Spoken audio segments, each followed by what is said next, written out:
Here we are again, and we are slowly approaching the end of the work. However, there are still 3 variations and 1 fugue to go. As variation 23 and 24 are rather short and build a last set of pairs, we will discuss them together in this part.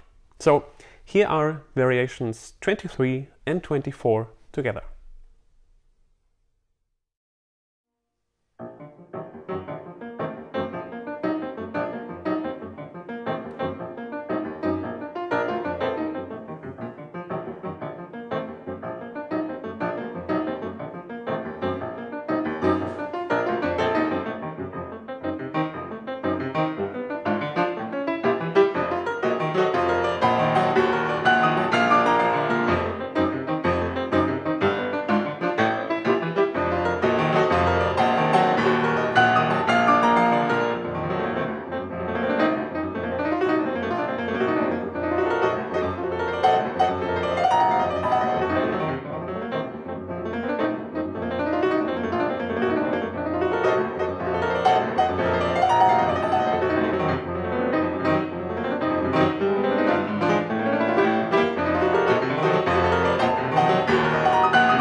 You probably see why I combined the 2 variations in this episode. It makes perfect sense, as variation 24 is pretty much a sequel and amplification of variation 23. You can tell that there is something big to come right from the beginning. Although very soft in the beginning, it has a lot of suspension due to the fact that it is in a low area, short and sharp notes, and also E flat minor right in the second harmony.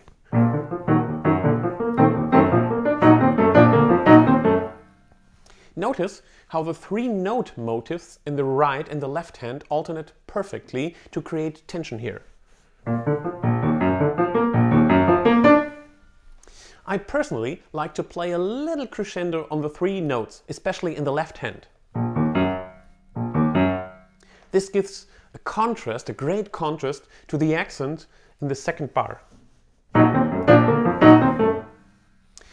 In the second part of variation 23, that builds up to forte, opening the door to variation 24. You may have observed that in the repetition I play the lower octaves with quite a bit more accent in order to push that variation further to its climax.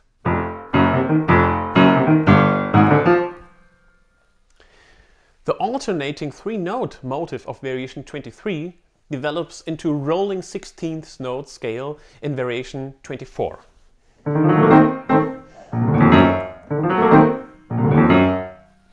The inherent crescendo is still part of the idea and contained in every single motif. In the second half, it is especially the left hand pushing it even more forward. This is because the simple scale of the beginning is augmented to a much larger area to be played later. And at the end, there is no doubt that we reach the climax, preparing us for a great final variation number 25. So only 1 variation left. And then we come to the great fugue, which concludes that masterpiece by Brahms. This last variation, number 25, will be focused in the next part. See you then. Have a good time. Bye bye.